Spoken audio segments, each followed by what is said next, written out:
Assalamualaikum warahmatullahi wabarakatuh. Bagaimana kabar kalian hari ini ya?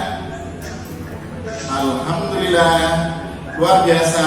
Allahu Akbar. Saya berharap kalian tetap sehat ya, tetap semangat belajarnya ya. Terima kasih kepada Bu Rinda sebagai observer sudah menyempatkan waktunya pagi hari ini untuk bergabung di pembelajaran bahasa Indonesia. Iya, sama-sama Pak. Baik anak-anak, alangkah lebih baiknya kita awali dengan berdoa terlebih dahulu. Pak Sol minta tolong kepada Safira untuk memimpin berdoa pada pagi hari ini. Silakan Safira. Ya, Pak. Mari teman-teman sebelum belajar kita awali dengan berdoa agar belajar kali ini bisa bermanfaat. Doa mulai. Selesai. Ya, terima kasih Safira sudah memimpin berdoa ya. Insya Allah belajar kita lancar sampai nanti di akhir pembelajaran. Alhamdulillah hari ini 34 anak sudah bergabung di Google Meet Bahasa Indonesia. Kira-kira hari ini kita akan belajar materi apa, Nana? Ada yang tahu? Bahas materi struktur cerpen. Struktur dalam cerpen. Struktur cerpen dan kaidah kebahasaan dalam cerita pendek. Ya, benar sekali yang disampaikan Kalisa. Untuk pembelajaran hari ini, Bapak sudah siapkan ya materi dan evaluasi pembelajaran di Google Classroom. Silakan kalian simak materi yang Bapak sampaikan pagi hari ini ya. Kalian cermati. Apabila setelah ini kalian ada yang belum paham tentang materi yang Bapak sampaikan, silakan kalian boleh bertanya. Ada sesi tanya jawab. Potensi dasar pada pembelajaran pagi hari ini menganalisis unsur-unsur pembangun cerita pendek, kemudian mengonstruksi sebuah cerita pendek dengan memperhatikan unsur-unsur pembangun cerpen. Pengertian cerpen Pak Sel sudah sampaikan di pertemuan yang lalu, dan itu cerpen isinya hanya terfokus pada satu konflik atau permasalahan. Nah ini anak-anak, ciri-ciri cerpen. Nah ini anak-anak, unsur pembangun cerpen. Ada dua anak-anak. Yang pertama struktur teks cerpen. Yang kedua kaidah kebahasaan teks cerpen. Apa saja strukturnya? Di situ Pak Sayu sudah sampaikan ya. Yang pertama abstrak adalah apa? Inti cerita. Orientasi, apa Pak orientasi? Orientasi itu adalah pengenalan. Yang ketiga komplikasi. Komplikasi ini adalah permasalahannya. Yang keempat evaluasi.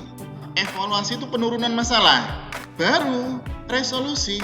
Resolusi itu endingnya.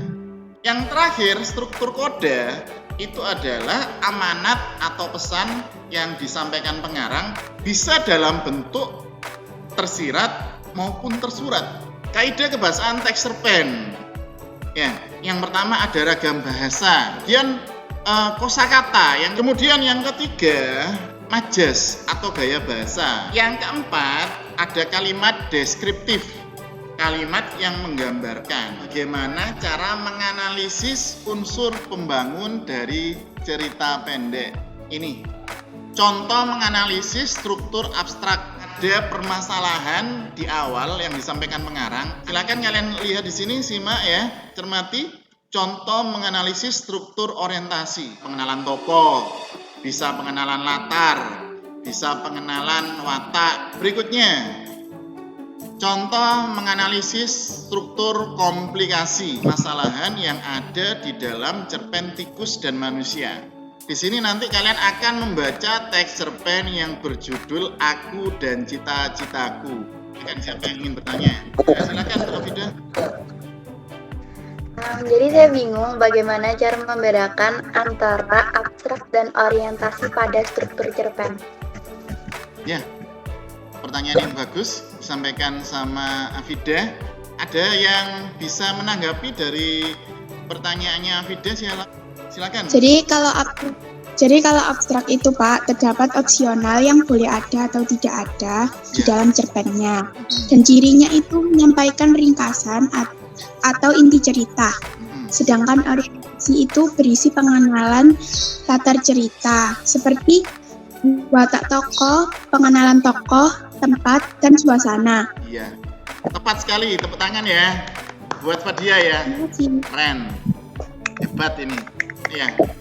Bagus sekali jawaban Fadia ya.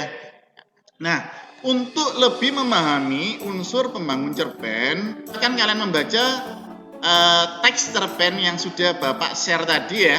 Ada di Google Classroom. Kemudian analisislah unsur pembangun cerpen, khususnya struktur dan kaidah kebahasaan cerita pendek.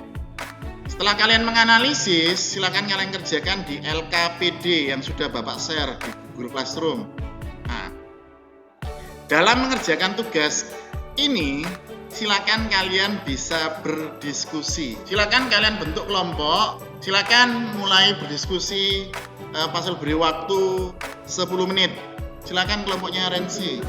Baik Pak, kelompok kami sudah mendiskusikan hasil analisis dari cerpen Aku dan Cita-Cita. Ada abstrak. Inti cerita dalam cerpen Aku dan Cita-Citaku, tokoh yang ingin bercita-cita menjadi seorang guru. Yang kedua, orientasi.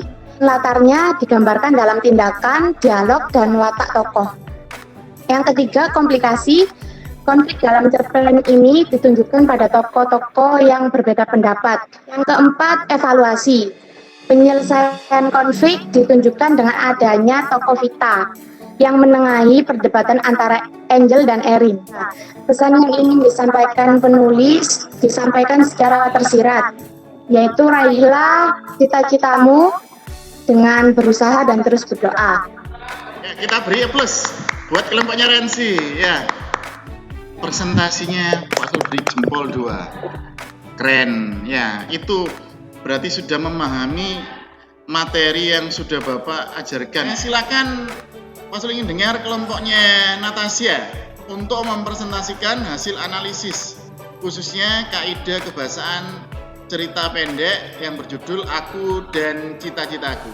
Silakan Natasha. Baik, Pak Saiful, dari kelompok kami akan mempresentasikan kaidah kebahasaan cerpen Aku dan Cita-Citaku. Ragam bahasa sehari-hari atau bahasa tidak resmi. Dalam cerpen Aku dan Cita-Citaku karya Hyakri Iqbal, kita sering menemukan bahasa pergaulan sehari-hari. Contoh kata yang terdapat dalam cerpen yaitu ada kata kajian dan kosakata populer, ada majas atau gaya bahasa. Pada cerpen dan Cita-Citaku menunjukkan adanya majas. Itu salah satunya adalah repetisi. Terima kasih. Kita beri plus untuk kelompoknya Natasha ya, sudah presentasi bagus sekali ya. Silakan kalian ada yang ingin mengomentari atau menanggapi hasil presentasi kelompoknya Natasha. Silakan. Pak Kalisa. Iya, silakan Kalisa. Silakan. Saya ingin menanggapi hasil presentasi dari kelompoknya Natasha. Menurut saya dalam cerpen Aku dan Cita-Citaku juga terdapat kosakata bahasa asing. Hal itu ditunjukkan dengan adanya kata diary, dear, innocent. Ya, terima kasih Kalisa sudah memberikan masukan untuk kelompoknya Natasha. Setelah selesai pembelajaran ini, silakan kalian susun cerpen yang di dalamnya terdapat unsur pembangun cerita pendek. Untuk berikutnya, ya, kalian bisa mengerjakan soal di evaluasi pembelajaran yang sudah Pak Saiful unggah di Google Classroom. Silakan, Pak Saiful ingin dengar Umi, silakan menyampaikan kesimpulan. Ya Pak, saya akan menyimpulkan materi pada kegiatan kali ini. Pembelajaran kali ini kita belajar tentang unsur pembangun cerpen, yakni struktur dan kaidah kebahasaan yang terkandung dalam cerita pendek yang bisa dihayati dalam kehidupan sehari-hari. Kita juga bisa menganalisis unsur pembangun cerpen yang sudah kita baca, dan dengan itu kita bisa menyusun cerpen dengan baik. Silakan nanti kalian bisa ketik di Google Classroom refleksi pembelajaran hari ini. Baik anak-anak, Pak Saiful ingin dengar semangat kalian, Pak. Anak-anak 11 formasi.